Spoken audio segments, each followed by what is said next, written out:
Magandang hapon mga ka-happy hour. Narito ang mga balita para sa MBC TV Network News Update 3 PM edition. Marina, tiniyak na dadaan sa kanilang pagsusuri ang mga pampasaherong barko ngayong holiday season.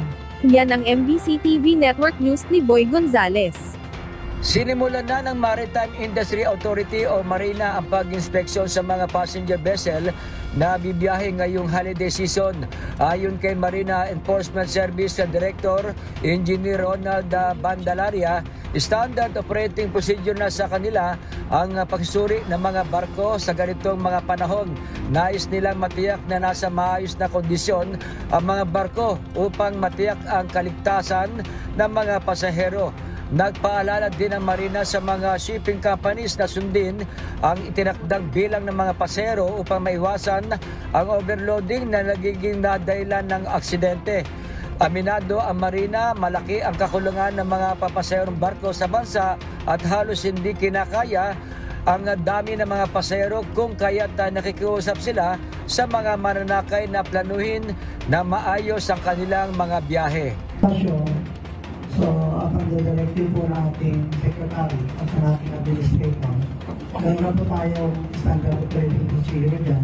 At lahat po ng ating regional officers, when call po, kung gagawin na po sila in preparation po sa mga quotation na pagdami ng mga pasahero. Kaya we rest assured po sa ating mga mananakay na meron po tayo mga nakantabay na mga units, kasama po rin dyan natin ang mga safety control sa pagbabantay sa ating mga pangalan. Para sa MBC TV Network News, ito si Boy Gonzales, una sa Pilipinas, una sa Pilipino.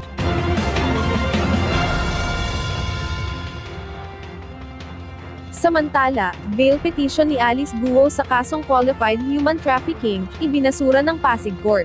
Ibinasura ng Pasig Court ang inihaing bail petition ni dismissed Bamban Tarlac Mayor Alice Guo at iba pa para sa kasong qualified human trafficking ngayong araw ng Biyernes. Kinumpirma ito ni Prosecutor General Richard Faduleng. Ayon sa Pasig Court, hindi pinayagan ang hirit ni Guo at ng iba pang akusado na makapaglagak ng piyansa sa naturang kaso, dahil matibay ang ebidensyang iprinisente ng prosekusyon laban sa mga ito sa isinagawang bail hearing. Nagugat ang kaso laban kay Guo at iba pa sa sinalakay na Philippine Offshore Gaming Operator Hub sa Bamban Tarlac noong Hunyo, kung saan mahigit 800 Pilipino at dayuhan na pinaniniwala ang biktima ng human trafficking ang nasagip ng mga awtoridad. Sa kasalukuyan, nananatiling nakadetin si Guo sa Pasig City Jail Female Dormitory. Sa ngayon, wala pang komento ang kampo ni Guo kaugnay sa naging desisyon ng korte. At yan ang mga balita para sa MBC TV Network News Update 3 PM edition. Abangan ang mga susunod na balitaan mamaya para sa 4 PM edition.